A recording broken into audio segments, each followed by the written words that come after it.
Bien, bien. ¿Y vos? Bien, muy bien, por suerte. Bárbaro. Bueno, gracias por estar acá con nosotros. Hicimos una pequeña previa respecto del tema que vamos a tratar hoy, que tiene que ver con las tareas de acompañamiento y de cuidado, ¿cierto? Ujú, exactamente, de los que cuidan, eh, quién cuida a los que cuidan, ¿no? Claro. Ahí va. Jenny, yo con respecto a esto te quiero hacer una pregunta, que justamente lo veníamos hablando recién. Sí. Eh, ¿Qué tan nuevo es el hecho de que a un chico con algún tipo de dificultad, sea de conducta o discapacidad, en una Ujú, escuela, ujú. eh, qué tan novedoso es que pueda tener un acompañante terapéutico? ¿Pasó siempre o hubo un momento en el que se empezó a, no sé, empezó a estar esa posibilidad?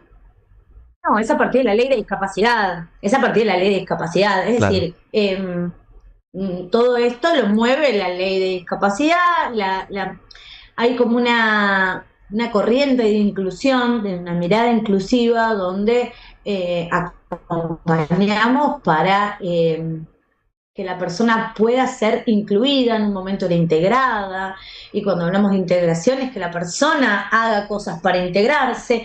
Hoy estamos con una mirada muchísimo más renovada, donde, bueno, el entorno tiene que adaptarse para que la inclusión sea realmente plena, ¿sí? Esto podríamos decir que en términos históricos sí es nuevo. Quizá los que venimos de otra generación no lo vivimos, no nos encontrábamos con compañeros que tenían un acompañante en el colegio, ¿sí? Pero sí sabemos que había situaciones que debían ser atendidas, ¿sí? Entonces, compañeros que por ahí se iban y no sabían por qué, o repetían, ¿sí? Bueno, esto hoy se maneja de otra manera, Bien. Sí, afortunadamente. incluso había una suerte de invisibilización u ocultamiento en algunos casos de personas con características distintas, ¿no? Como estaba bien difícil Sí. asumir que éramos todos parte de la misma sociedad. Hace un tiempo. Por suerte eso cambió. Lo que pasa es que eso tiene que ver con un prejuicio social que todavía sigue instalado, más allá de los que trabajamos en discapacidad, hay cosas que tenemos muy incorporadas, pero por ahí nos topamos con otros discursos o en charlas sociales diversas donde uno se da cuenta que hay cosas que siguen instaladas. El prejuicio social tiene que ver con que la falta en el otro pone en juego nuestra propia falta, ¿no? Nosotros creemos que andamos por la vida completos, pero en realidad no. Entonces es como si todo el tiempo tuviéramos un velo, que la discapacidad en el otro, ese real en el cuerpo del otro, pone en juego nuestra propia incompletud, ¿sí? Que somos seres castrados, que somos seres que nos faltan cosas, que no estamos del todo completos, que nos angustiamos, que dudamos todo el tiempo de lo que somos realmente.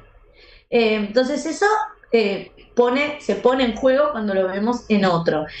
Por eso lo más fácil es o negar la discapacidad, o esto lo hablamos en alguna oportunidad, pero bueno, el público se renueva. Es cierto. Me parece que la infantilización, la frase tiene mucho amor para dar, es una manera de dejarlo en la vereda de enfrente. Esto es lo distinto, lo corremos. ¿Sí? Porque si es una persona con capacidad de amar y también de odiar y también de ser bueno y ser malo, es como nosotros. Entonces es más fácil infantilizarlo, eh, desexualizarlo, ¿no? Una persona con discapacidad no se la piensa como una persona sexualmente activa, ¿no? Uno ni se lo imagina eso. Y esto, los que trabajamos en esto lo tenemos incorporado. Todo ese arrasamiento subjetivo, cómo trabajar para que esto no suceda, pero esto sigue pasando en la sociedad y todavía hay mucho recorrido por hacer. Entonces, sí, se lo sigue escondiendo desde este lugar ahora, Y, ¿sí? Desde un lugar de un discurso que parece amoroso, pero tiene un grado de canallada muy grande. ¿Y quién cuida a los que cuidan?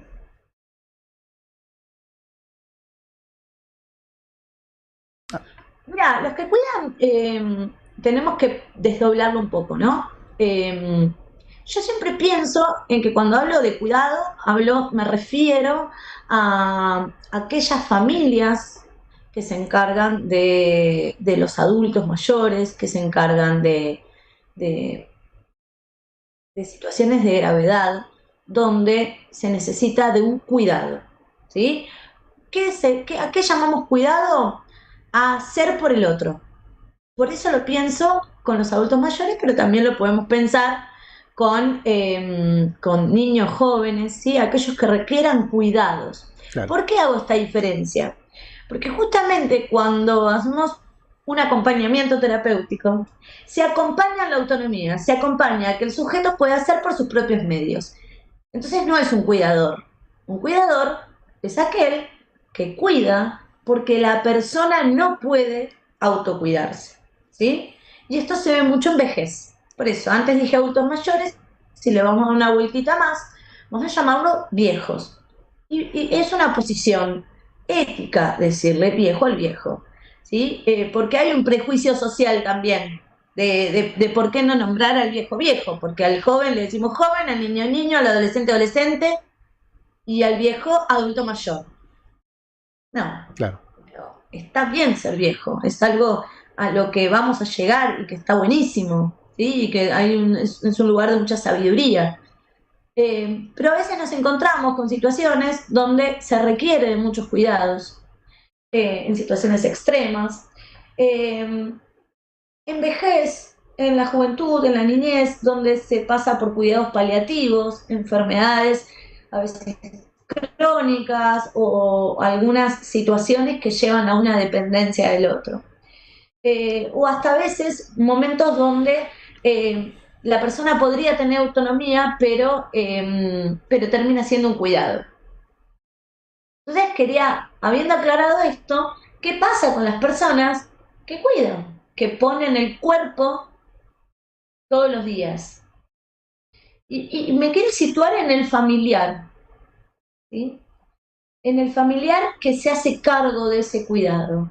Entonces hay varias cosas ahí a nivel emocional. Bueno, hay un libro que habla del síndrome del cuidador, ¿no? Donde aparece estrés, fatiga, un montón de sintomatologías que tienen que ver con el estrés que implica estar a cargo de una persona, ¿sí? Y más cuando esa persona, esto es algo que pienso yo, cuando esa persona es un familiar.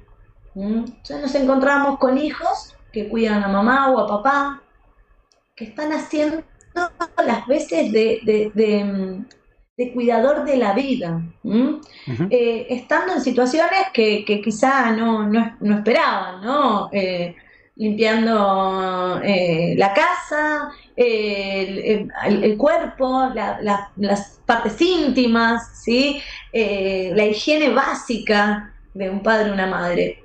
Entonces digo, bueno, ¿y ahí qué pasa con esa persona? La verdad es que hay que acudir al Estado en ese punto para que dé una mano con esto, ¿no? El Estado tiene que intervenir porque esto afecta mucho al vínculo, al lazo familiar, afectivo entre una madre y un hijo, entre un padre y un hijo, una hija, ¿sí? Abuelos. Esto no solo genera entre los hermanos, sino que también en ese lazo, donde la persona que está atravesando por esta situación creo que es la única que puede entender lo que implica y cómo muchas veces se arruina el vínculo porque se pasa a tener un rol que no le corresponde.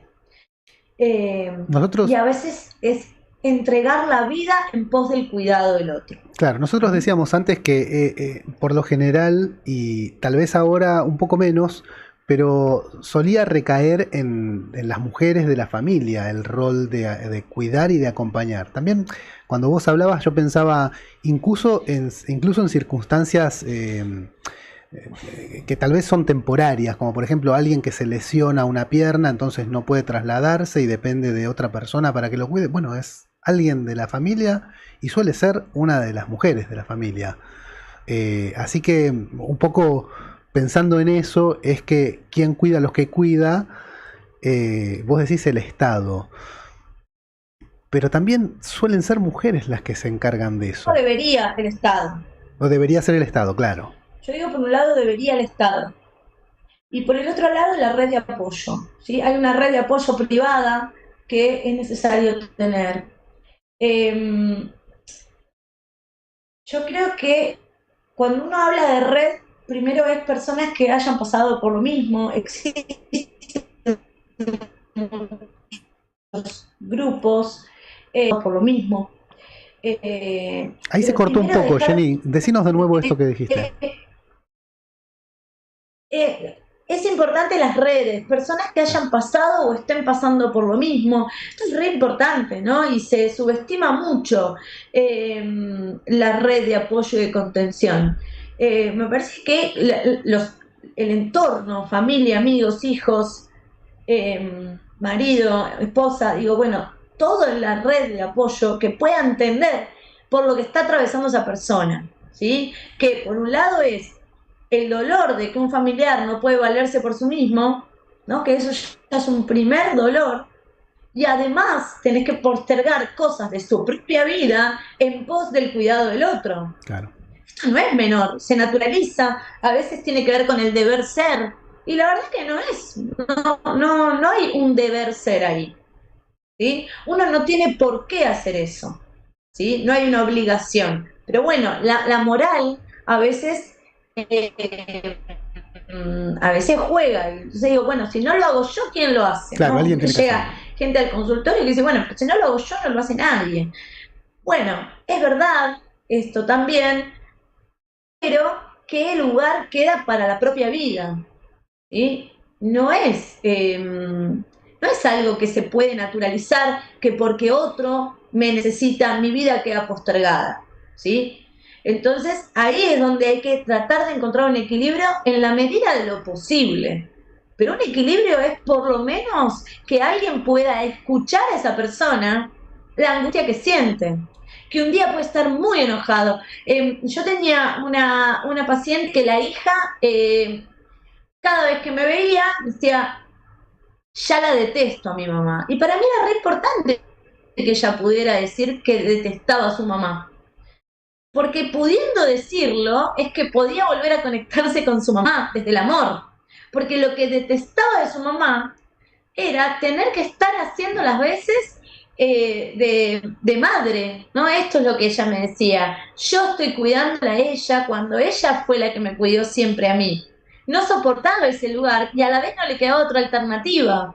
Pero cuando ella podía decir algo de esto, hacer esta suerte de descarga, es donde podía volver a conectarse desde lo amoroso. Entonces, lo que me acuerdo en ese momento que habíamos hecho es que tenga una vez por semana un espacio de recreativo con su madre, ¿sí? Bien. Una vez por semana. Y esto empezó a favorecer un poco el vínculo. ¿Cómo hicimos que pueda repartir y delegar tareas? ¿Sí? Lo que nos habíamos dado cuenta es que ella tenía una sobrecarga, ¿sí? Porque esto parecía que era lo que le correspondía. Había una sobrecarga, su mamá también le exigía por ser la hija. Entonces pudimos hacer entre las tres ahí algunos acuerdos donde ella pudo devolver un poco algo a su vida, ¿no? Volver a tener algo del orden de lo vital, lo amoroso, ¿sí? Del placer, más allá de lo que quería hacer por su madre. Muy bueno. Entonces, esto se pudo lograr incluso con su madre. ¿Mm? Sí, sin dejar de hacerse cargo de... Y esto aparece a partir de que ella puede decir algo. Muy importante. Bueno, vamos a recordarle a quienes nos... muy importante, interesante la anécdota y el hecho de que, claro, no deja de hacerse cargo de los cuidados y de la responsabilidad que asumió. Vamos a recordarle a quienes nos escuchan que estamos hablando con Jennifer Baldassarre. Jennifer es la directora de Decir Salud. Ellos tienen un equipo interdisciplinario que atiende consultas que tienen que ver con justamente cuidados, integración, y podés encontrarlos en Avenida Belgrano 1876 de la ciudad de Buenos Aires, y el número al que te tenés que comunicar si tenés que hacer una consulta es el 43820207. Bueno, Jenny, ¿querés contarnos algo más que de esto que está tan interesante? ¿Algún consejo para alguien que esté en estas Y como para circunstancias? cerrar, eh, primero que quisiera como, para cerrar, decirle a las familias que no hay una obligatoriedad de hacer todo. Esto me parece importante. Y en la medida de lo posible que se pueda delegar, que se delegue. Cuanto más tareas de cuidado haga una persona externa a la familia, mucho mejor. ¿Sí? A veces se piensa que es mejor si lo hago yo que soy la hija, si lo hago yo que soy el hijo, ¿sí? O si lo hago yo que soy la madre. Y en realidad hay algo ahí que rompe lo vincular. A veces no se puede, no queda otra alternativa. Pero en la medida de lo posible, delegar a alguien de afuera que va a tener una mirada objetiva, que se dedica a esa tarea y que disfruta de esa tarea, porque convengamos que el cuidador familiar no es una tarea que eligió. Y no es lo mismo cuidar a un desconocido que cuidar a alguien con el que uno tiene un lazo muy profundo y cuestiones probablemente a resolver. Entonces, si yo tuviera que hacer una recomendación, en la medida de lo posible, que el encargado de los cuidados de un familiar sea alguien externo, que lo va a hacer mucho mejor que un familiar, porque justamente tiene una mirada objetiva, despojada de los sentimientos que a veces enceguecen, ¿sí? Entonces es mucho mejor, mucho más saludable. Y eso va a hacer que cuando la persona, el familiar, se conecte con su mamá, con su papá o con quien fuere, lo va a hacer desde el lugar del lazo vincular. Lo va a hacer, por ejemplo, como hijo y no como cuidador. Y el cuidador va a tener un lazo de cuidador. Y por ahí se arma algo del orden del amor, pero desde otro lugar, desde un lugar profesional. Entonces es muy importante que estas tareas estén completamente separadas. A veces no se puede. Bueno, cuando no se puede y no queda otra, tratar de delegar lo más posible y poner en autos al familiar de lo que se está sintiendo. Poder hablar con el entorno y decir lo que uno realmente siente, porque uno no eligió eso, ¿sí? Y porque uno quiere que ese lazo que nos vincula con nuestro familiar sea ese, el de siempre, incluso con los enojos, las peleas y el amor. Entonces, aceptar que eso no es lo natural, ¿sí? Que a veces no queda otra, pero que si hay otra alternativa, usarla sin culpa, porque hasta incluso es mejor para la persona que necesita ser cuidada, para el que haría las veces de cuidador y fundamentalmente para el vínculo. Muy bueno. Bueno, Jenny, muchas gracias por tu participación. Clarísimo todo esto y recordamos que Decir Salud está ahí para escucharte y para atenderte si tenés cualquier consulta relacionada con el ámbito de la psicología. ¿Está bien dicho? Perfecto. Salud mental y capacidad. Bien. Bueno, Jenny, te mandamos un abrazo grande desde acá. Esperamos la próxima un poco más de información y tu participación que siempre es muy gratificante. Gracias, Jenny. Les agradezco mucho, un placer. Les mando un Buenas beso tardes. enorme. Muy bien. Bueno, clarísimo, Manu. Excelente.